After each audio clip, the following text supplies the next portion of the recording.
if Vic, think through this, you idiot!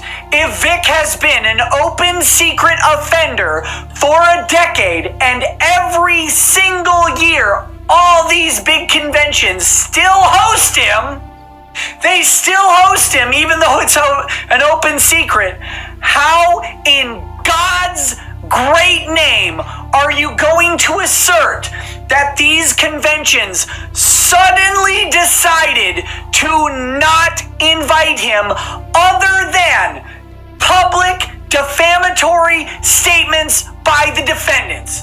How on earth are you going to make the claim that after years of inviting him, when all of this information was public, that the most recent defamatory statements that directly predate and predicate his uninvitings are not the direct result of those defamatory statements? You bald idiot! How are you going to allege this? What possible defense can you muster? Isn't it ironic how Greg Doucette goes on Twitter and he further continues to slander Vic Mignogna, and the fact that we have irrefutable factual evidence to showcase here today, in which not only prove that Greg is a known liar, but also spreading misinformation and lies on Vic, courtesy of conventions having to occur just about 11 years ago. As once more before we begin, if you are new to this channel and want to be kept up to date with all things involving Vic Mignogna, Monica Rial, Ron Toye, and many of the news and updates involving the Vic Mignogna case, then be sure to go on ahead and smash that subscribe button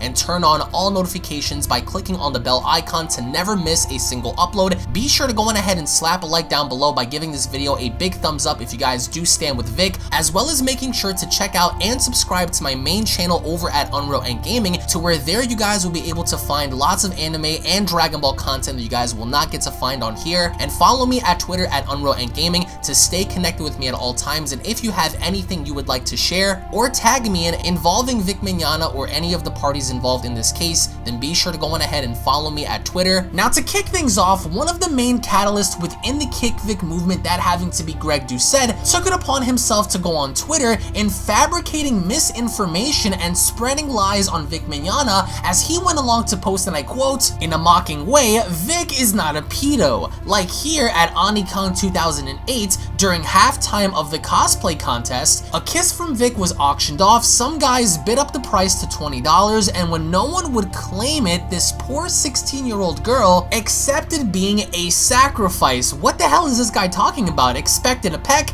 but got a face lick. Keep that in mind, right? So apparently, she's 16, she was a sacrifice, right? How weird is that? And instead of getting a peck kiss, supposedly, he licked her face, right? That's according to Greg Doucette. However, we have the actual video proving otherwise, so let's see if Greg is telling the truth. Take a look.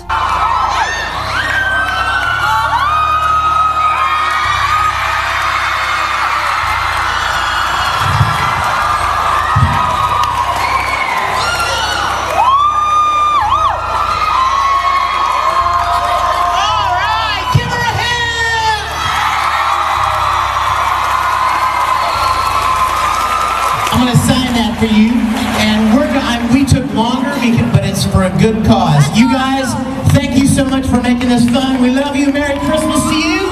Are you guys now beginning to see why nobody is taking anything that anyone is saying from the KickVic side to face value? Is because all they're doing is lying, and when irrefutable factual evidence shows up to slap them in the face, they immediately backpedal, right? However, remember when Greg said that she was a sacrifice and how she was 16 years old? Apparently, the actual girl in the video came out herself in putting out a statement to clear things up, as she went along to state, and I quote, "Well, this is new. Apparently, I'm being used for this whole Vic Mignogna shit from a video from 2008. It was back at the Onicon cosplay contest for a charity auction. I knew I was gonna get a kiss on the cheek, hence the word kiss on the cheek. He didn't lick her face, as Greg just so wholeheartedly lied to everyone in saying. I was 18 at the time, right? Not 16, 18. I was 18 at the time, so it wasn't creepy in the slightest to me. Also, it was for a fucking charity. Anyone saying I was uncomfortable needs to stop spreading false accusations. The face I made was one of pure fangirling, excitement, and hilarity in front of everyone. My friends and I egged each other on. We had fun. It was 11 years ago. Do not use me to spread your shitty agenda. Keep me out of it. So as you guys can see, who are we going to believe here, right? The condescending, lying piece of crap Greg Doucette, or the actual girl that was a part of this whole contest back in 2008? And if there's ever a time that I encourage you guys to share one of my videos, this would be it. Why? Because right here, we're debunking everything that Greg Doucette is putting out and further having to slander Vic Mignogna, not only on a public platform, but also using people as apparent victims to further their own crappy and subjective personal agenda. And that agenda is to see Vic burn. So the girl herself came out saying, no, I wasn't 16, so Greg lied. It wasn't a lick on the face, it was a kiss, so Greg lied. She enjoyed it, Greg said otherwise, Greg lied. So that just goes to further show how much these people are full of crap, and when you call them out on it, they immediately point the finger at you and blaming you for calling out their BS. Which again, I want you guys to take a good hard look and compare the statement being put out by the girl on top of what was shown at the actual convention.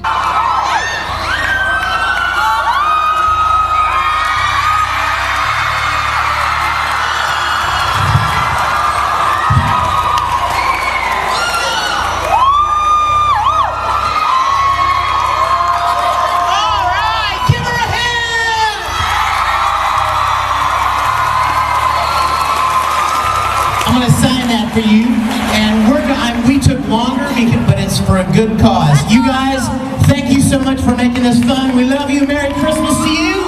So again, I ask you, who are the ones really lying in this situation? As I do encourage you guys to share this video to spread awareness about the situation, as we also get to see how Emmy Fire took it upon Twitter to further call out LJ Montello in her hypocrisy, as Emmy went on to state, and I quote, "You two-faced donkey, you tried to burn Vic down, interfere with future work at cons, called him a pedo, and harassed a convention cause they had Vic. Now all you want for him is to get help? Sorry, not buying your narrative or story. You're the one that needs serious help." And what LJ Montello's trying to do here is spin the entire narrative in letting people know that she wants Vic Mignogna to get help, that she never hated him, and that's all basically BS, because we have screenshots of LJ Montello having to take it both publicly and privately and express herself as to how much she hates Vic and how much she wants him gone from certain conventions, have him removed from all of his voice acting roles, and things of that nature, right? So all of a sudden, once LJ Montello was called out in her hypocrisy and being a known liar, all of a sudden now she wants to let people know that she wants Vic to get help, but she's not specifying as to what. She's also going as far as to lie about the YouTubers, to lie on the fans, and even go as far as to lie about her intentions, being that all she ever wanted to do was have Vic go get help, and that couldn't be farther from the truth. But it doesn't end there, because we also have another individual that goes by the name of Crazy Sub Monkey, and although she has her own subjective stance and opinion as to why she chooses to side with Monica and Jamie, and that's fine, but she's also been propagating this agenda in further slandering Vic, further having to paint him out and being this vicious person. But she's been called out by Kensai over on Twitter, as Kensai went on to post, and I quote, "Hey Crazy Sub Monkey, Vic is still suing. P.S. Listening to garbage lawyers like Greg, Might, Akiva, etc. still makes you look whack as hell. Keep spreading false info about Vic." And that's exactly what she's been doing. So the difference here is the fact that a lot of people are comparing Vic to actual convicts, actual people convicted of being pedos and offenders and predators, when Vic doesn't have any convictions, right? There's no police report that proves this narrative, and the fact that people, like I said in the beginning of this video, people are taking the context of what Greg is saying and other people are saying, and they're trying to run with that narrative in painting Vic out to be the absolute worst of worst, and even going as far as to contact conventions and complain about having this guy when all this guy wants to do is, yeah, sure, make his money, but also meet his fans. I was there on several occasions and seeing how much time he spends in literally just talking to people, right? Normally when you go to conventions, you meet someone, it's a hi, a bye, a quick sign, some photographs, and that's over, right? But with Vic, he actually sits with you, he talks with you, so there's more of a connection there, and I guess certain people don't like that, and it's really egregious to see how far we've come, especially now, because yes, it's okay to have a side, right? But it's not okay to spread misinformation, to lie on someone and calling them a pedo, an abuser, and all of these things when there's no evidence to prove that. And every single time these people have posted pictures and videos, it's all been debunked. It's all been debunked. Every single claim has essentially been debunked. But in the end, I want to get your thoughts in the comment section below, as I do want to go on ahead and leave you guys with some clips that I want you guys to sit on in formulating your own opinions on down the comment section below. So again, thank you all so much for your time. Thank you all so much for watching. Share this video on Twitter, Instagram, wherever you need to. And again, be sure to follow me on Twitter at UnrealNetwork. Link will be located down below if you guys have anything to tag me in or showcase in having to share with me. Then make sure you guys tag me on Twitter. Subscribe to this channel, guys, and turn on all notifications to never miss a single update or video, along with subscribing to my main channel over at UnrealNetwork. Again, that link will be located directly down below. Tune back in for more, and I'll be seeing you all down in the comment section below. Have a great day, guys. Peace. If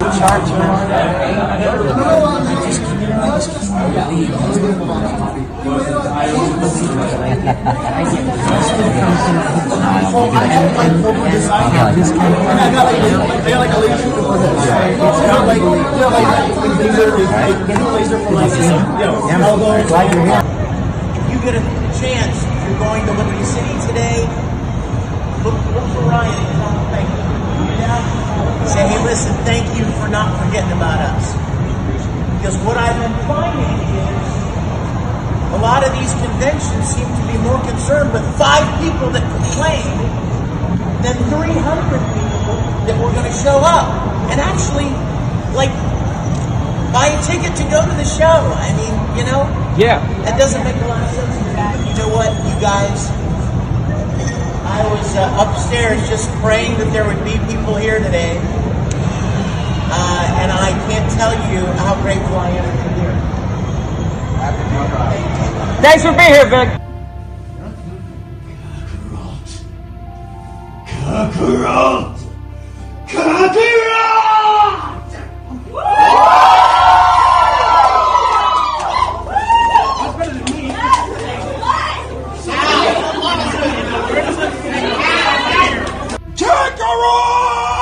Yes! I don't normally do this. You know that, right? I don't normally do Kenny Brody because he hurts a little.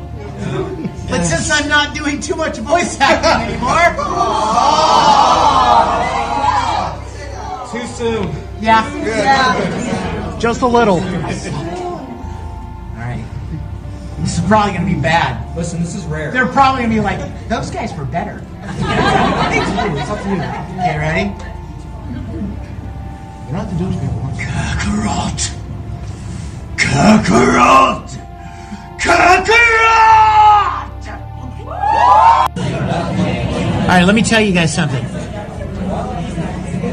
Michael is one of my favorite people. I love Michael. I love signing his Switch. I love hanging out with him. And here he is. My brother. Yeah, dude, look at that. Yeah, man. You know you love him. Yeah. I love his name. Actually, he has another name. But he doesn't want me to use it. I think it's the coolest name ever. He doesn't like it, so we're just going to call him Victor. But the reason I want to introduce you to him is because he is responsible for bringing lots of things. What the hell? Oh, interception! Oh, He's snatching them up. yes! Boom! Was that awesome? He really went, that Milky Way went roll right in your face. That Milky Way was made for you. Boom. Over here, over here. Look. I got it. Awesome. There you go.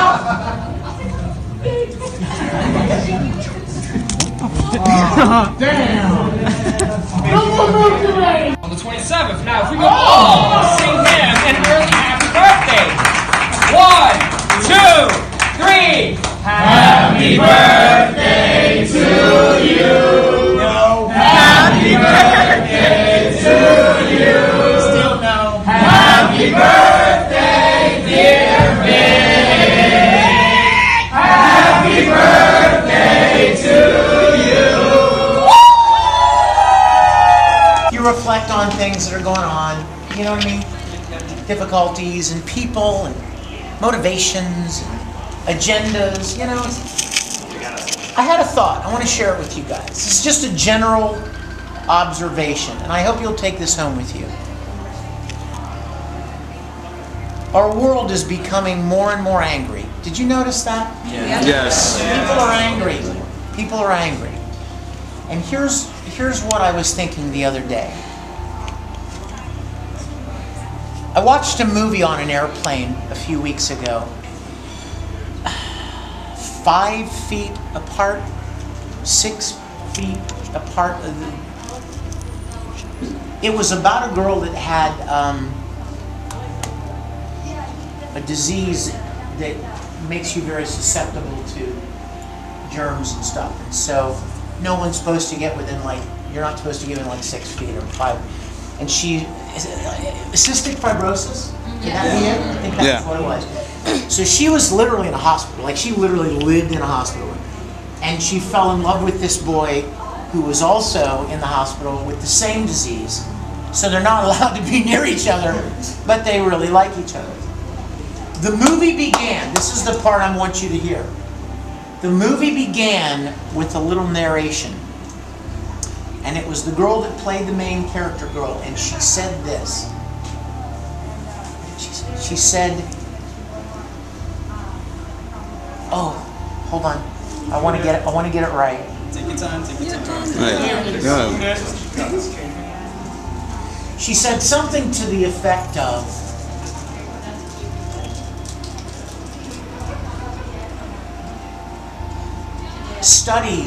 actual studies have shown that children, especially babies and children, need human contact as much as they need air.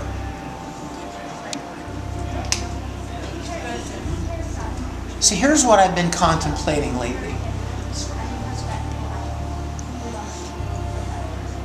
Human contact is being vilified.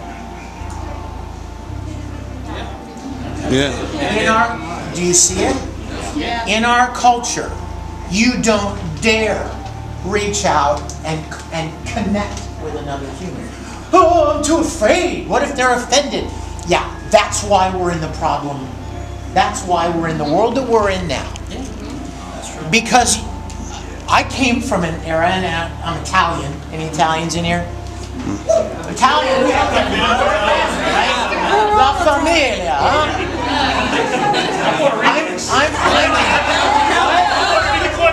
You know it. So, all my life, you hug people. You're open and you're kind to people. And it's interesting to me, I believe that there is a direct correlation. I think there's a direct connection between what is happening in our culture where you don't dare touch somebody and the anger that people feel. People feel so alone and isolated. And people that I've met over the years at conventions, 500 at a time, appreciate the hug and the kindness and that openness. And just a couple don't. You know, just a few. But it ends up ruining it for everybody.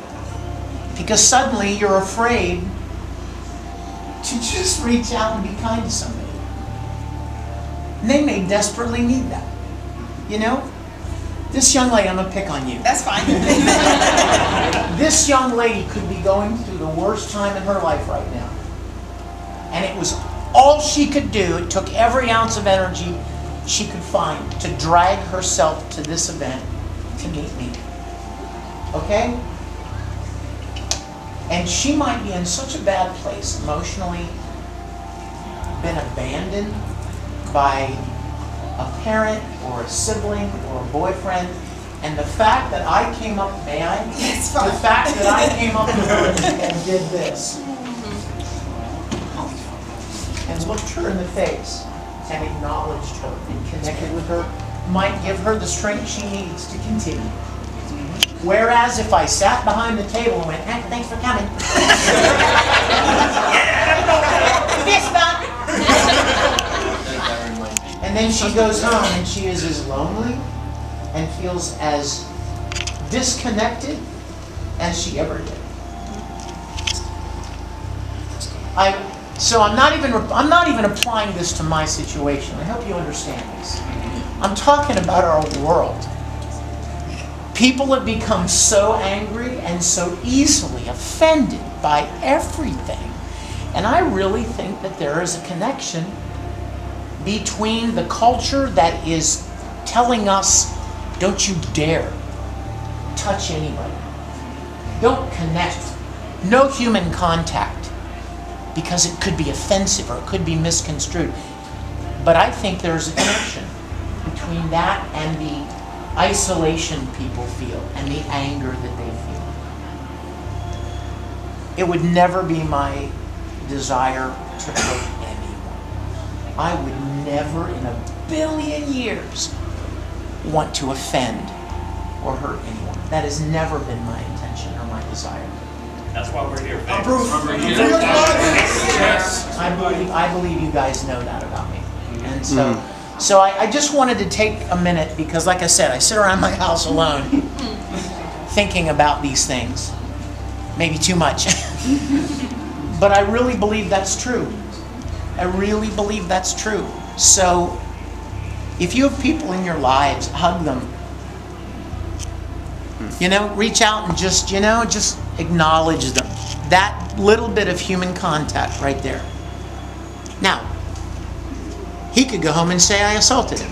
Not fair. Why am I getting picked on? Isn't that sad? Isn't that sad? This is not assault, everyone. And you know what? It's actually an offense to people that are actually assaulted. I mean, think about that. You know? So I just want you guys to know my heart. That's all. I want you to know that I appreciate so much you guys being here and your kindness and your support for me and my work over the years. I have taken my position in this industry very seriously as long as I've been in it. I've seen it as something much bigger than just a job. I feel like it's been an opportunity to connect with people and to hopefully try to be a positive influence and an encouragement to people. And that's been the greatest privilege for me. And I really think that our culture has changed and not for the better. I think people need that human contact, like that movie said. I think it's as valuable to us as oxygen.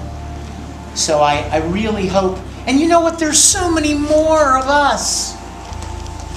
Do you realize there are so many more good people in the world than there are the offended, outraged? So many more of us, but we go about our lives. We're responsible, you know, we have jobs and we have families, we have relationships. We just go about our lives while this handful of people changes the whole landscape. And the majority of us are standing back on what's going on. Like, how is this happening? So you guys, be a voice for good. Be a voice for light and kindness and connect with people. Because you never know who in your life needs it badly. You know? Sorry. Soapbox is over. Sorry. They hadn't had the open secret and complaint after complaint that's being alleged over and over. Just now they all conclusively, by themselves, independent of any recent statements, suddenly decided. They all came to the light. Holy God, what a fucking coincidence, you idiot. You've set up the goddamn case for them. Of course it's a result of the defamatory statements. Literally, your argument is that everything that has happened for the past decade, they were fine with until now. Oh, I don't know how they could prove it, because I'm just a dumb internet lawyer. You moron. Oh my God, please help them. Please bring this to court. Please go up in front of the judge. I dare you to go in front of that judge and say, Your Honor, this has been an open secret for a past decade.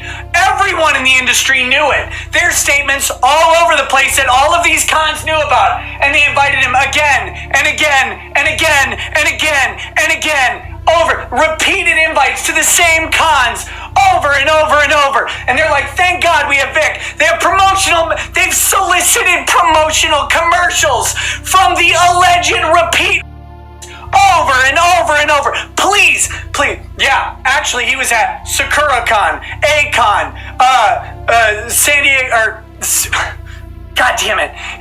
He was at Phoenix Fan Fusion. He was at all these conventions. He was at SuperCon, RaleighCon, KamehaCon, all of them. He went to all of them multiple years in a row, over and over and over. They all knew about it, but he went over and over and over. And actually, shockingly, on January 29th, and then on February 1st, and then on February 3rd, and February 5th, 13 conventions, randomly, out of nowhere, with no prompting from anybody, all came to the exact same conclusion that they had hired a serial for the past decade, and they all decided just now, by sheer coincidence, please, dear God, yes, yeah, Judge, actually, it's an open secret. All of them just came to the realization on the same week. They all on the same week came to that one realization, and they all decided on the same week, independent of everything else. They've never seen a statement from Ron Toye. They weren't contacted by Monica Rial and her agent. No one at Anime News Network spread this around. Mars Girl didn't tweet anything. Han Leia didn't tweet anything. None of them saw anything. Anime News Network, IO9, none of them made any statements about this, and none of them based it on statements from other people. None of them leaked the fact that there was an investigation prior to the investigation even fucking commencing, much less being finished. None of them did that. Oh, I mean, sure, they've got texts from Ron Toye alleging specifically that, but none of them did it. Not a single one of them did it. No, all of them came to this based on information they had from other people. It's not the direct defamatory statements over and over and over by the defendants. It's not the statements made in private or in public. It's everything else that they ignored for a decade. Just trust me. Please, Judge, just trust me. Look at me.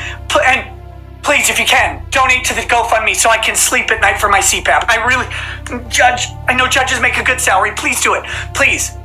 That's your argument? You weird. What in God's name? You asked how I passed the bar exam? Oh my God. Oh my God. This is your statement. This is your argument. This is what you're resting on? I don't know how they would prove that, Greg. Maybe you can enlighten me. I welcome it.